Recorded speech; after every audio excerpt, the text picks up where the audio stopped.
please tell everyone that whatever happens elsewhere, steam will still be at work here. We shall be glad to welcome all who want to see and travel behind real engines.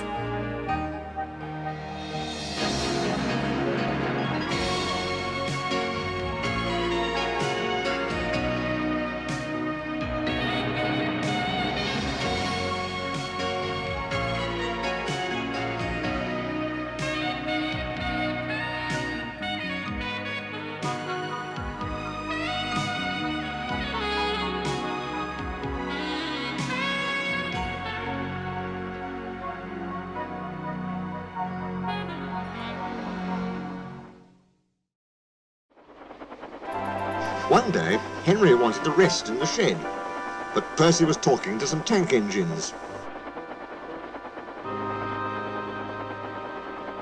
It was raining hard. Water swirled under my boiler. I couldn't see where I was going, but I struggled on. Ooh, Percy, you are brave. Well, said Percy modestly, it wasn't anything really. Water's nothing to an engine with determination. Tell us more, Percy, said the engines. What are you engines doing here? Hissed Henry. This shed is for the Fat Controller's engines. Go away, silly things, Henry snorted.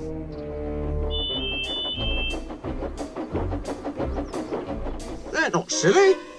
Percy had been enjoying himself. They are silly, and so are you. Water's nothing to an engine with determination. Pah!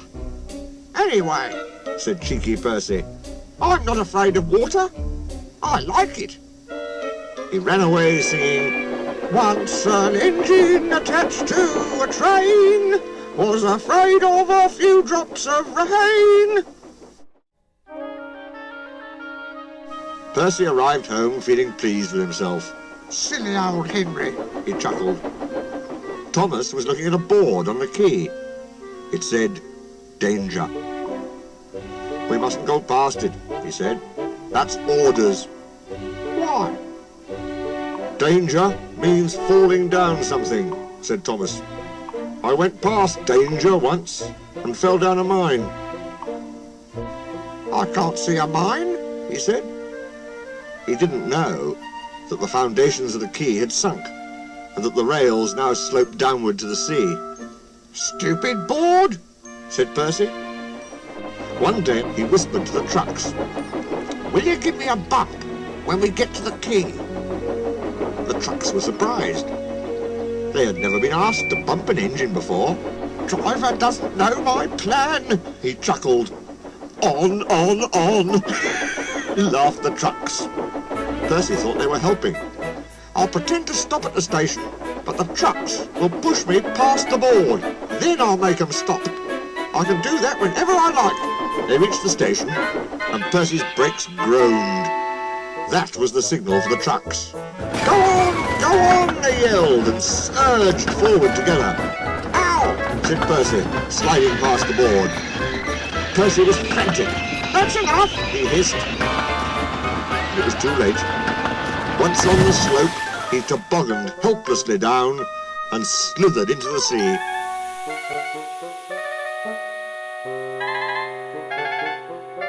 You are a very disobedient engine. Percy knew that voice. Please, sir, get me out, sir. I'm truly sorry, sir. No, Percy, we cannot do that till high tide. I hope it will teach you to obey orders. Yes, sir. Percy shivered miserably. It was nearly dark when they brought floating cranes, cleared away the trucks and lifted Percy out. He was too cold and stiff to move by himself.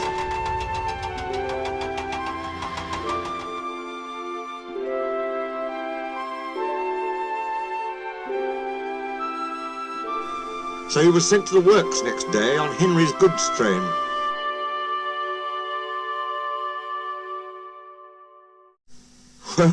Well, chuckled Henry. Did you like the water? No. I am surprised. You need more determination, Percy. Water's nothing to an engine with determination, you know. Perhaps you'll like it better next time.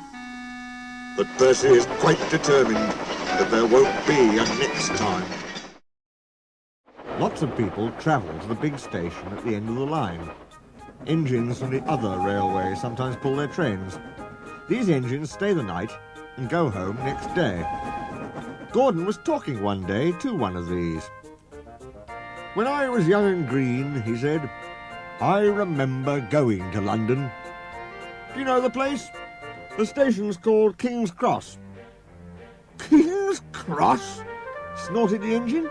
"London's Euston. Everybody knows that." "Rubbish," said Duck. "London's Paddington." "I know. I worked there." They argued till they went to sleep. They argued when they woke up. They were still arguing when the other engine went away. "Stupid thing," said Gordon crossly. "I've no patience." "Stupid yourself," said Duck. "London's Paddington. Paddington, do you hear?" "Stop arguing," James broke in.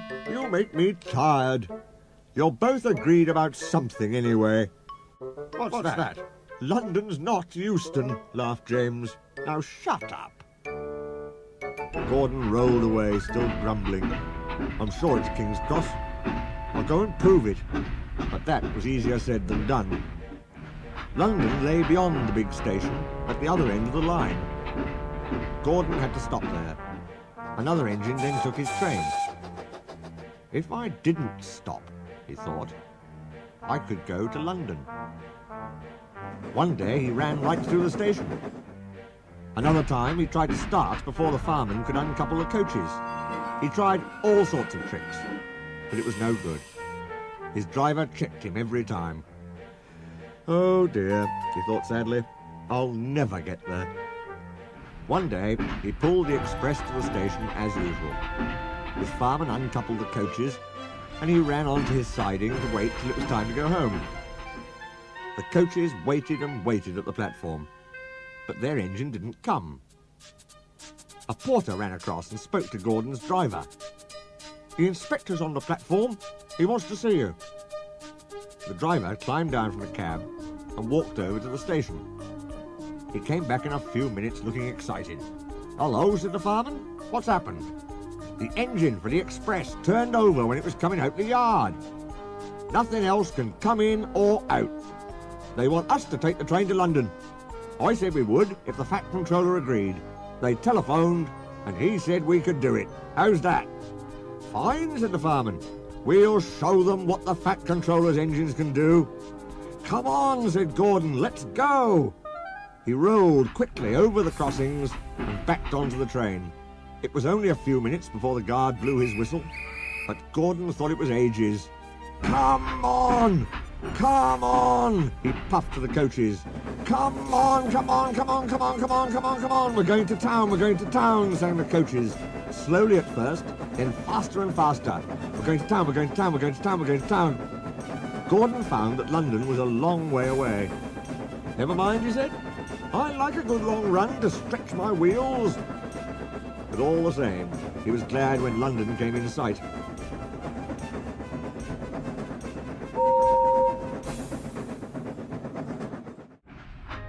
Gordon returned next day.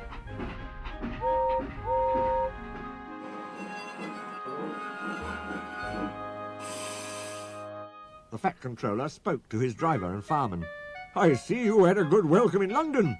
"We certainly did, sir. We signed autographs till our arms ached. And Gordon had his photograph taken from so many directions at once that he didn't know which way to look." "Good," smiled the Fat Controller. "I expect he enjoyed himself. Didn't you, Gordon?" "No, sir, I didn't." "Why ever not?" "London's all wrong," answered Gordon sadly. "They've changed it. It isn't King's Cross anymore. It's St. Pancras." The Fat Controller gave Gordon a rest when he came back from London. He told James to do his work.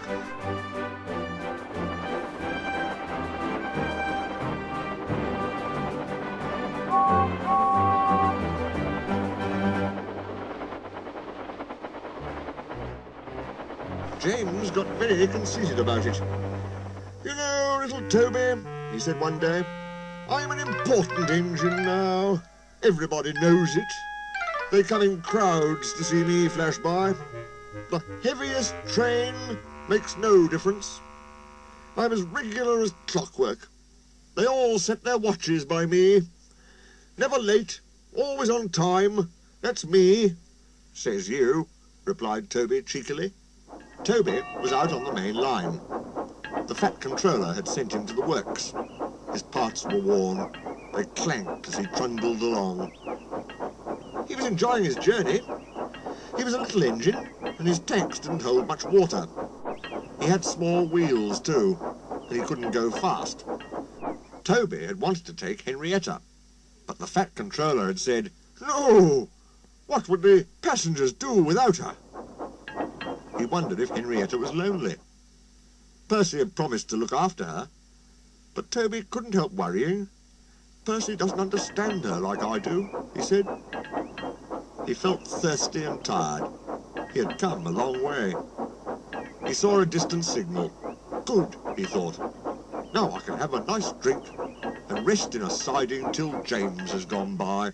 They stopped by the water crane. His fireman jumped out and put the hose in his tank.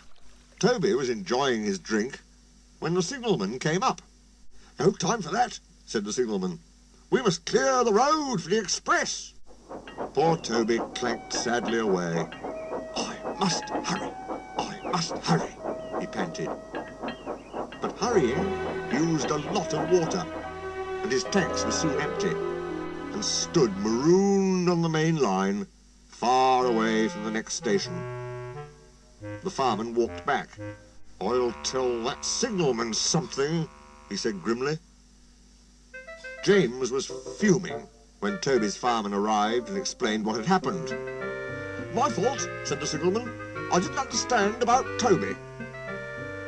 "No, James," said his driver. "You'll have to push him." "What? Me?" snorted James. "Me? Push Toby and pull my train?" "Yes, you." All right, grumbled James.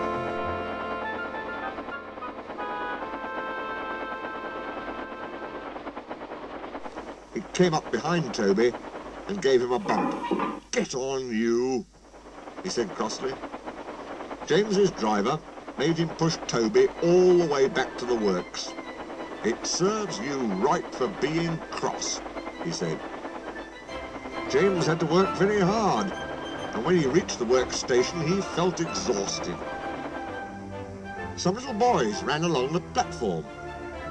"Pooh," said one. "The express is late. A double-header too. Do you know what I think? I think," he went on, "that James couldn't pull the train, so Toby had to help him." "Oh," said James, and disappeared in a cloud of steam. One evening, Thomas brought his last train to the junction. "I'm going to the big station," he said to Percy and Toby. "So are we," they answered. "Do you know," Percy went on, "I think something's up." Toby looked at the sky. "Where?" "Down here, silly," laughed Thomas.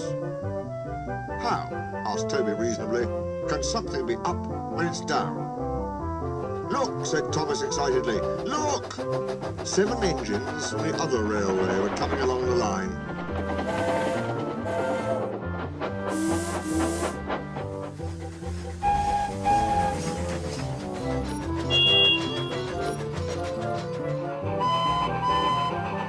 "What is all this?" asked Thomas. "The fat controller's got a plan," answered his driver, "and he's going to tell it to us. Come on." So they followed to the big station at the end of the line, where all the engines had gone. The fat controller was waiting for them there. The people of England, he said, read about us in the books, but they do not think that we are real. So, he continued, I am taking my engines to England to show them. Hurrah, hurrah, hurrah, hurrah, hurrah, the engines whistled. Silence, he bellowed. We start the day after tomorrow at 8 a.m. Meanwhile, as these engines have kindly come from the other railway to take your place, you will show them your work tomorrow. Next day, as Annie and Clarabelle were going to England too, Thomas and Ginty practiced with some other coaches. Thomas was excited. He began boasting about his race with Bertie. I whooshed through the tunnel and stopped an inch from the buffers, like this.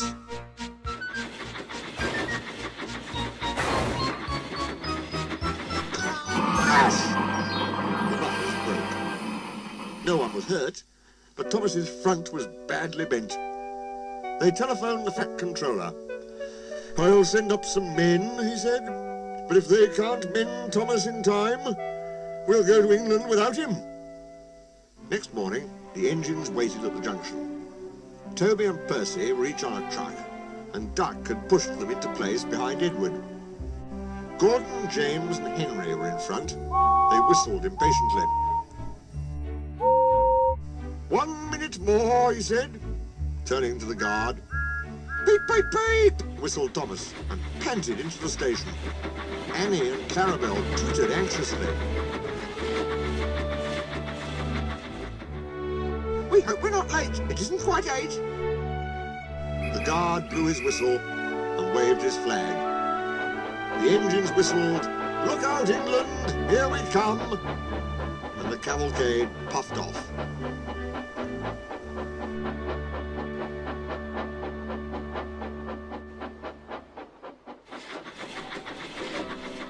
The engines stood side by side in a big airy shed. Hundreds of people came to see them and climbed in and out of their cabs every day. Those others did their best, said Thomas, but they don't know our ways. Nothing anyway to compare with our Fat Controller's engines.